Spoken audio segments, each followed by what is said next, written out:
Nagkaayos na raw sina Senator Amy Marcos at Davao City Mayor Baste Duterte. Kasunod yan ang sinabi ng alkalde na ginagamit siya sa mga drama ng senadora. Nasa frontline ng balitang yan si Gio Robles.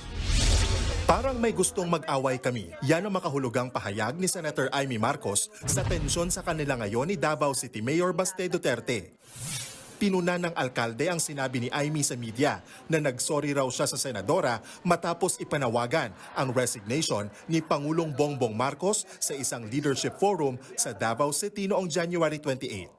Sa isang Facebook post, sinabi ni Baste na ginagamit lang daw siya ni Amy sa drama sa media. Totoo namang nagsorry siya sa senadora pero dahil naawa raw siya rito at hindi dahil sa mga sinabi niya kay PBBM. Dagdag pa ng alkalde, tigilan na raw ni Amy ang pambobola. Pinalampas niya na raw ito noon pero ang ingay pa rin ngayon. Sabi naman ni Senator Amy, nagkausap na sila ni Mayor Baste. Hindi na pinaliwanag pa ng senadora kung nagkamali nga ba siya ng pagkakaintindi.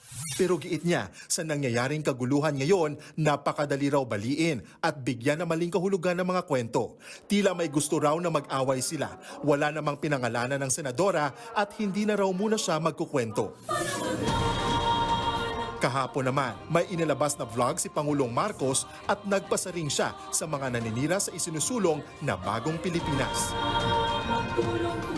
Sa isang bagong Pilipinas, walang puwang ang mga paninira at paghahatakang pababa. Unahin natin ang ating bayan. Magbago na tayo.